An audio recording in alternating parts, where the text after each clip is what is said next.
Bismillahirrahmanirrahim. Assalamualaikum warahmatullahi wabarakatuh. Hamdan wa syukurillah, salata wa salaman ala rasulillah.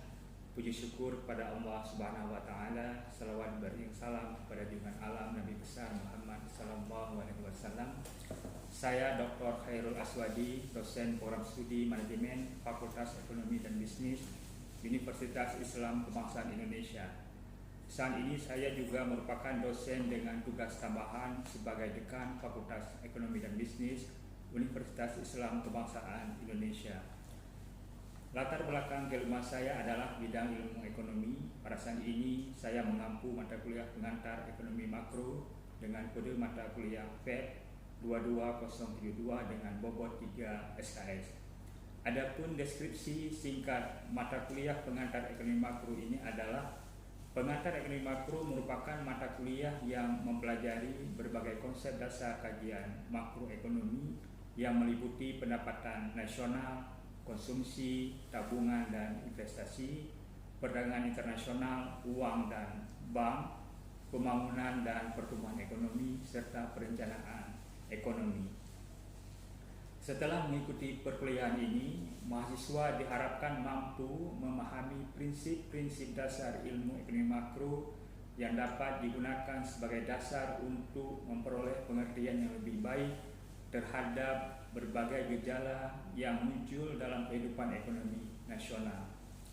Selanjutnya, capaian pembelajaran prodi atau CPL yang dibebankan pada mata kuliah ini adalah: yang pertama, berkontribusi dalam peningkatan mutu kehidupan bermasyarakat, berbangsa, bernegara, dan peradaban berdasarkan Pancasila. Yang kedua, menguasai konsep teoritis dan praktikal dalam pendampingan dan pengembangan industri dan bisnis. Yang ketiga, mampu menerapkan pemikiran logis, kritis, sistematis, dan inovatif dalam konteks pengembangan atau implementasi ilmu pengetahuan dan atau teknologi yang memperhatikan dan menerapkan ilmu humaniora yang sesuai dengan bidang keahliannya. Yang keempat, mampu merencanakan, melaksanakan, serta mengevaluasi kegiatan industri dan bisnis. Adapun bahan kajian atau materi pembelajaran yang disajikan dalam mata kuliah pengantar ekonomi makro ini adalah: yang pertama, konsep ekonomi makro, konsep pendapatan nasional, konsumsi dan tabungan, keseimbangan dua sektor, GNP keseimbangan pada perekonomian terbuka, uang dan lembaga keuangan, pertumbuhan ekonomi, inflasi dan pengangguran. Yang terakhir adalah kebijakan ekonomi makro. Program studi manajemen menjalankan kurikulum berbasis outcome based education, sehingga mata kuliah ini menggunakan metode pembelajaran case-based learning dan project-based learning. Case-based learning adalah metode pembelajaran yang berorientasi pada peningkatan pemahaman mahasiswa dalam memahami sesuatu hal. Tujuan dari metode ini adalah mempraktekkan nilai dan norma dalam menyelesaikan masalah dengan beberapa solusi alternatif, baik secara individu maupun kolaboratif. Sedangkan project based learning merupakan metode pembelajaran yang dirancang khusus agar mahasiswa dapat melakukan proses pembelajaran secara nyata, yaitu dengan menggabungkan pengetahuan baru berdasarkan pengalaman. Untuk mencapai tujuan pembelajaran yang efektif dalam proses pembelajaran, saya menggunakan pendekatan DAA, yaitu Delivery, Interaktif, dan Assessment. Delivery yaitu memberikan materi pada setiap pertemuan dengan menyampaikan bahan ajar melalui PPT, video, modul pembelajaran, dan buku referensi baik secara luring maupun daring melalui LMS. Selanjutnya, interaktif yaitu dosen dan mahasiswa melakukan diskusi aktif untuk memudahkan mahasiswa memahami materi yang sedang dipelajari. Yang terakhir adalah assessment, yaitu pada akhir perkuliahan saya akan memberikan penilaian untuk mengukur keberhasilan perkuliahan dengan menggunakan standar yang telah ditetapkan oleh Fakultas Ekonomi dan Bisnis Universitas Islam Kebangsaan Indonesia Adapun pedoman penilaian yaitu kehadiran 15%, sikap 10%, tugas dan kuis 25%, ujian tengah semester 20%, ujian akhir semester 30%, sehingga total keseluruhan penilaian ini adalah 100%. Nah, selanjutnya untuk lebih jelas materi kuliah pengantar ekonomi makro, mari kita lihat video pembelajaran saya berikut ini.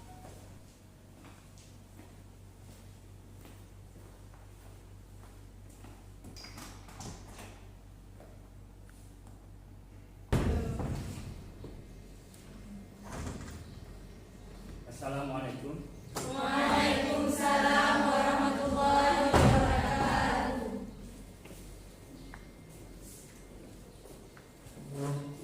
Selamat pagi, apa kabar anak-anak? Baik. Sehat semua? Sehat. Alhamdulillah ya. Baik. Assalamualaikum warahmatullahi wabarakatuh. Waalaikumsalam warahmatullahi wabarakatuh. Selamat pagi, salam sejahtera untuk kita semua. Alhamdulillah pada pagi ini kita kembali bertemu untuk melanjutkan materi kuliah kita pengantar ekonomi makro. Pada minggu yang lalu kita sudah mempelajari atau sudah membahas tentang bank dan lembaga keuangan. Hari ini materi kuliah kita akan kita lanjutkan dengan membahas tentang PDB dan pertumbuhan ekonomi.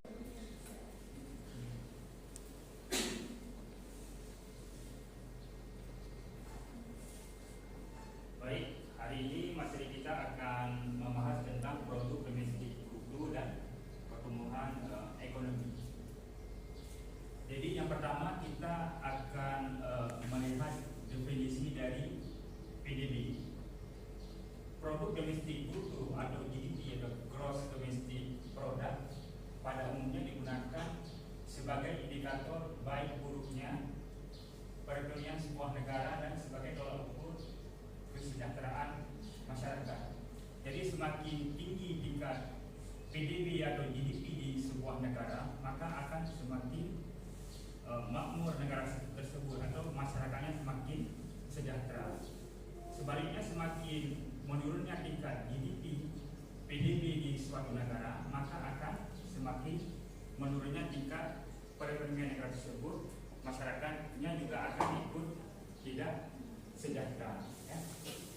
Jadi PDB ini bagi para ekonom, ahli statistik, pemerintah dan wartawan di bidang ekonomi dan bisnis, perhitungan PDB ini memberikan informasi yang mendalam yang dapat digunakan untuk memproyeksikan pertumbuhan dan pembangunan ekonomi di suatu wilayah maupun di suatu negara. Ya. Perhitungan PDB ini memberikan informasi kinerja ekonomi dan bagaimana produksi atau pendapatan dihasilkan dan pengeluaran dialokasikan. Ya.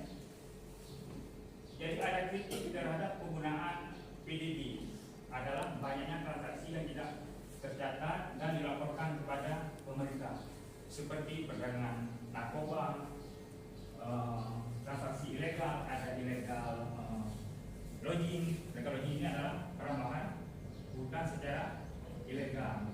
Ada ilegal fishing, yaitu penangkapan ikan secara ilegal. Ada ilegal mining, yaitu penambangan secara ilegal.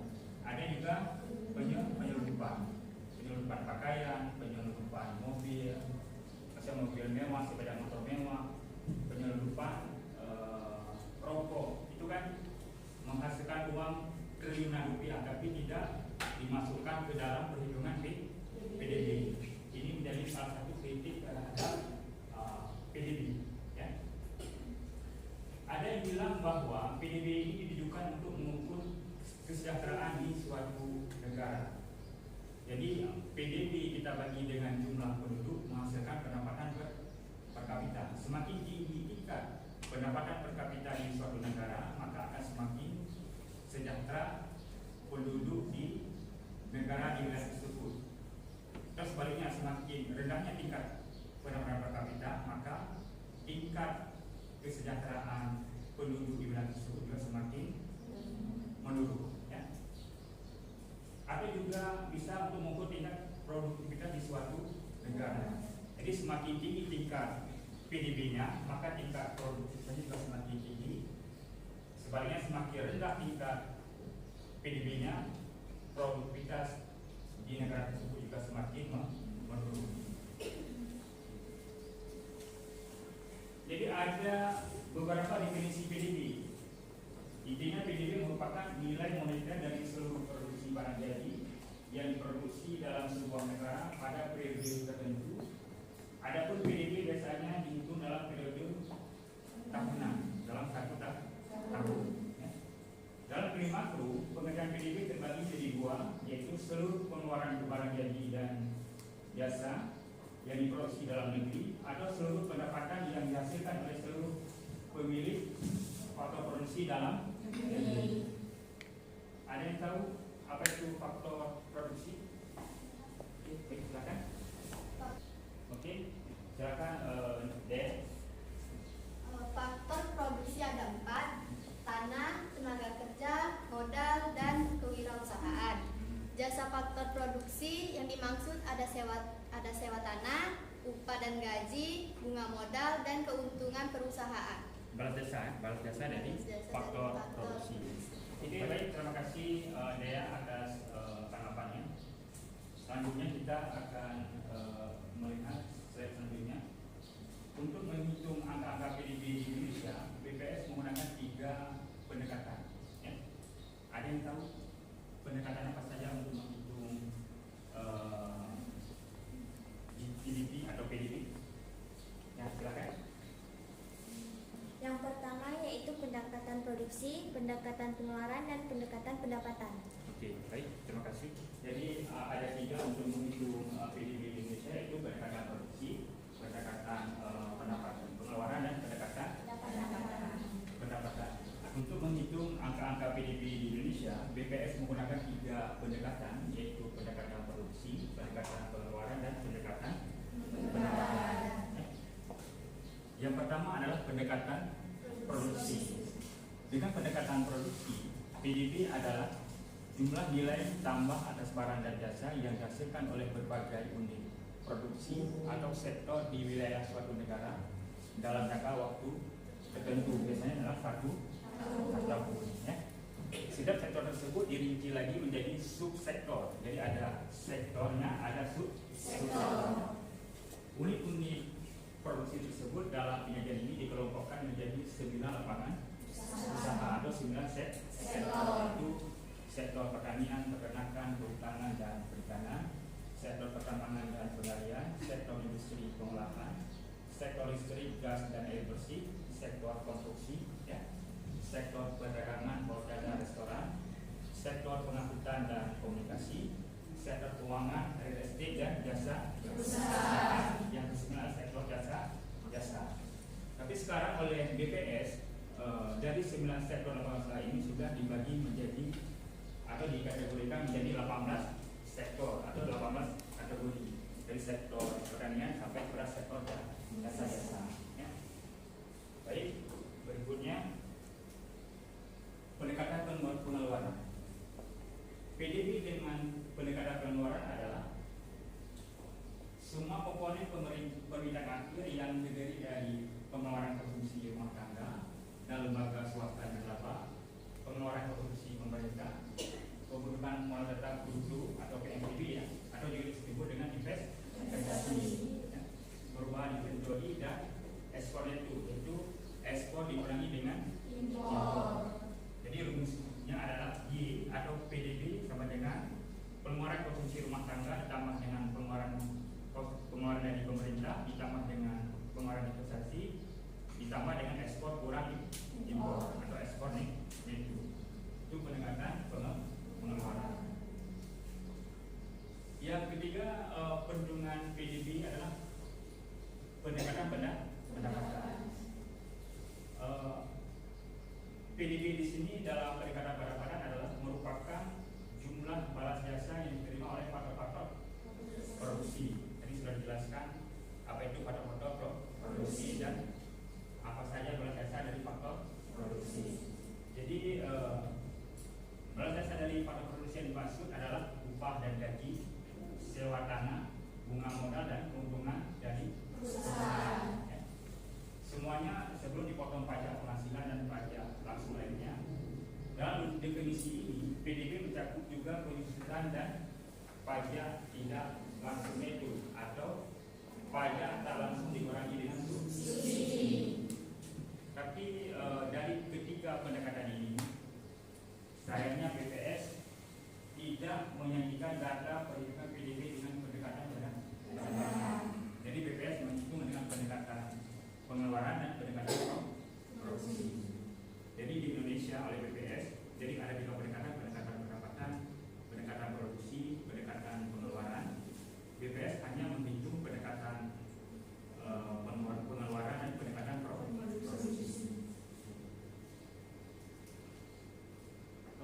Secara konseptual, ketiga pendekatan tersebut akan menghasilkan angka yang sama, baik dengan pendekatan produksi, pendekatan pengeluaran maupun pendekatan pendapatan. Jadi jumlah pengeluaran akan sama dengan jumlah barang dan jasa akhir yang dihasilkan, dan harus sama pula dengan jumlah pendapatan untuk faktor-faktor produksi. Ya. Jadi PDB yang dihasilkan dengan cara ini disebut sebagai PDB atas dasar harga pasar, karena di dalamnya sudah dicakup pajak langsung neto. Oke. Berikutnya kita akan melihat PDB nominal dan PDB real. Ada yang tahu apa itu PDB nominal dan perbedaan antara PDB nominal dengan PDB real? Oke, silakan. PDB atas dasar harga berlaku atau disebut PDB nominal menggambarkan nilai tambah barang dan jasa yang dihitung menggunakan harga yang berlaku pada setiap tahun. Sedangkan PDB atas dasar harga konstan atau disebut PDB real menunjukkan nilai tambah barang dan jasa tersebut yang dihitung menggunakan harga yang berlaku pada satu tahun tertentu sebagai tahun dasar. Oke, baik, terima kasih. Jadi ada PDB nominal, ada PDB real. Ya. PDB nominal ini PDB atas dasar harga berlaku, sedangkan PDB real atas dasar harga konstan. PDB atas dasar harga berlaku dapat digunakan untuk melihat pergeseran struktur ekonomi di suatu negara atau di suatu wilayah. Itu dengan menggunakan PDB atas dasar harga berlaku.